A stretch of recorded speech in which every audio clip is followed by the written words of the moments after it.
Hey guys, my name is Carla Grace. I am a full-time wildlife artist and I've just completed my new tiger tutorial, and I'd love to show you how I painted the eye specifically in detail with acrylic paint. The eye in this portrait is particularly fun to paint as it is of the side view of the face, which gives the eye a bubble effect, catching the light, and it gives me the opportunity to create lots of depth and detail in a very easy and simple way. But before we do that, I want to show you an overview of the whole portrait to give you a feel for what to expect from the full tutorial. I begin the tutorial by showing you how I transfer the outline to the panel using a grid method and chalk pastel pencil. Define the outlines with acrylic paint. Create a smooth, blended background with acrylic. Create accurate base tones and how to layer the fur so that the portrait has depth and realistic texture. I show a step-by-step process on how to layer the paint efficiently, achieving a beautiful painting in less time while being realistic. My process makes acrylic paint easy to work with, vibrant, and takes all the guesswork out of the colour mixes. Now I'll show you the full section from the tutorial on how to paint the eye of this tiger using acrylic paint, and I'll see you at the end.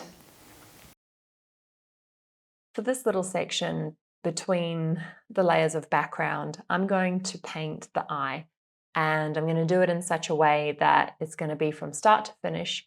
So we're going to begin with creating the definition between where the iris and the cornea are, where there's a little bit of aqueous fluid, and this is going to capture a lot of light. It's almost going to look like a bubble. So it is one of my favorite elements to paint. I do love creating a realistic finish to the eye.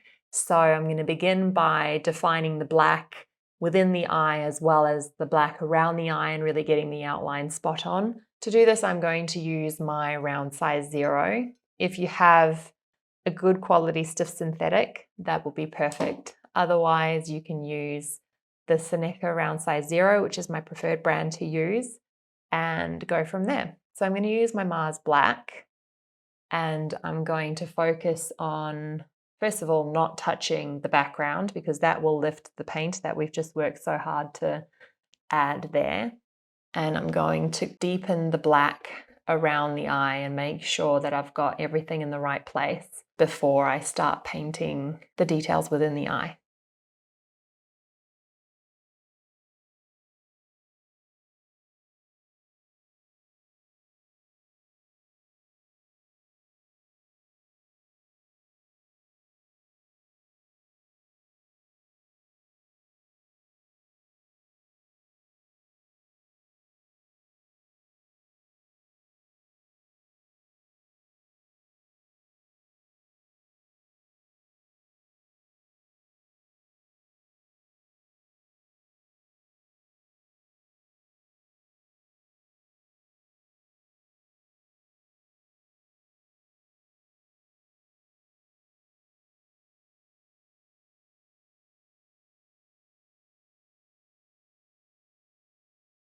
So now I've established where the black needs to be, and now I need to come in with a few lighter tones to redefine the bubble shape and bring in a few of the base tones for the iris.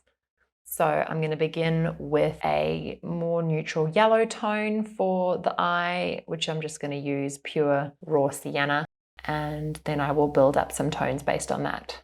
So I'm going to be very careful now as I apply the tones so that I can do it in such a way that redefines the shape of the iris and makes the outline more perfect. And I'm going to bring in a slightly more grey version. Even this, if I add a little bit of burnt umber to this grey mix that I created for the shadow whites, that will probably work quite well. Again, I'm still avoiding putting my wrist completely on the background because it's still sticky. And now I want a lighter version of this grey. It's a little bit more Payne's grey in it to make it more blue, and titanium white to start creating that bubble.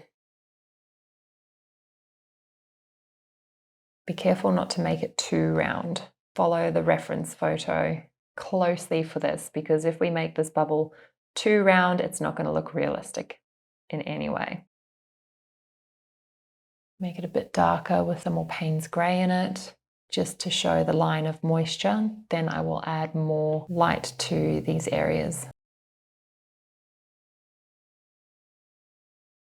I also want to bring in a tiny little bit of alizarin crimson. I'm going to create a flesh tone off to the side here actually. Titanium white, alizarin crimson, burnt sienna, and then a little bit of Payne's grey.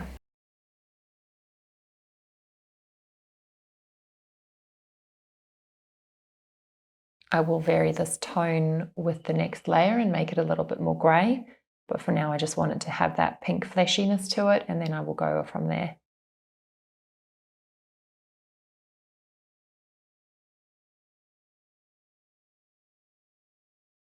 So now I'm going to use a little bit of that grey, just a bit more black in it that we used initially. It needs a little bit more black just around the edges of it, and then I will bring in some more light once again, and then I will add a glaze of the black to blend it in. So let's bring in the lighter tone, and then I will glaze it back into the shape. I'm going to use a fleshy light tone here and apply it very sparingly. It's just a little bit too pink, I think. So I'm going to use white and burnt sienna instead of the alizarin crimson, just because it was just a little bit too pink. A little bit of Payne's grey in there. And that should do it.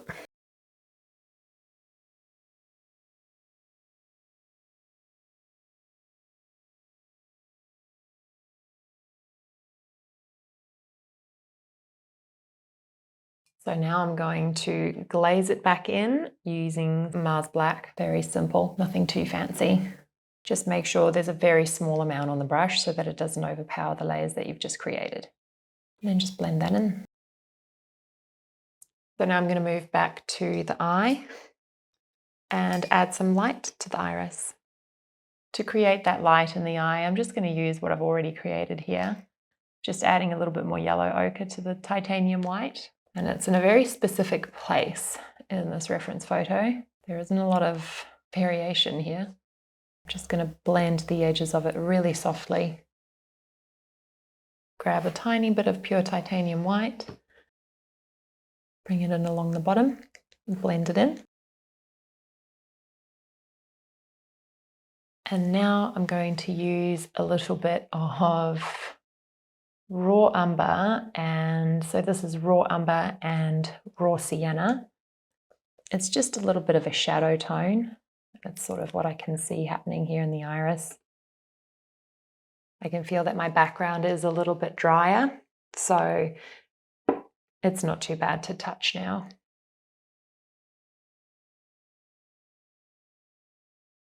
And then I'm going to bring in some stronger Mars Black to redefine that pupil.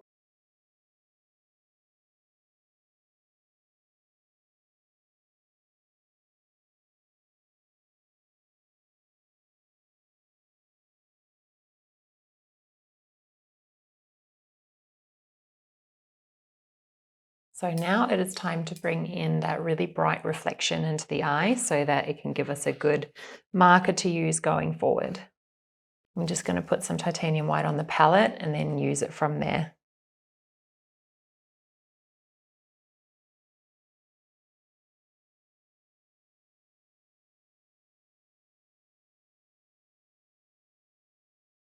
I'm going to bring in a few more highlight tones to the flesh on the side of the face here, and then I will bring back some more tones to the eye and just let a few layers dry. Some of this grey a little bit on the side of the eye here where the light is just continuing on past the iris into the rest of the eye, but I am going to tone it back with a glaze of grey or black, which becomes grey. And I'm going to use a little bit more white once again. Just have to be more careful now, getting very specific about where this highlight is going. And I think the key that's going to help us balance the light is going to be the white surrounding the eye itself now that we have some color to work from. So let's add some white here next to the eye. I'm just going to go straight in with pure titanium white because it is a fluid titanium white, which means it's slightly more transparent than what you'd get from a heavy body. And I'm going to allow the base tone that we already added to show through, and this is going to tone it down for us.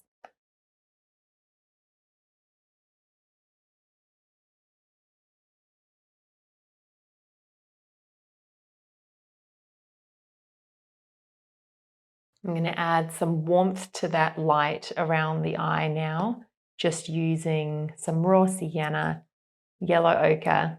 You can just use pure yellow ochre if you want to, and titanium white, just to soften the intensity of the white and also to give it a more natural light to the markings here. So I'm going to move on to just the little bit of patch around the eye just to get that part finished as well. I'm going to use a little bit of a softer tone though, almost like a mid-tone here. I'm going to use raw sienna, titanium white, and I'm going to add a little bit of this grey that we created, so it's got a hint of raw umber in it. Just make it a bit stronger, and then I will come in with a little bit more tone to it later on when I'm building up the lighter tones and details around the eye. So this is just going to make the eye seem a little bit more balanced for us going forward. Otherwise it can appear to just be a little bit random because it will be just a little bit more time before we're able to start layering up the fur around the face. I'm also very happy to just continue on with the background shortly because it is completely dry. I can rest my hand on it without any stickiness coming off in the sensation underneath the palm of my hand.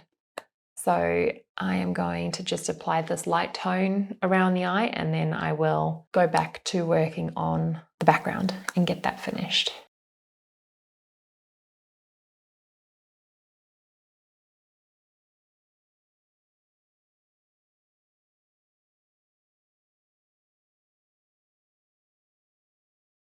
So now that the background is fully dry, I'm going to come back in and finish that background in the next little section, and then I will be able to solely dedicate everything to the main portrait of the tiger.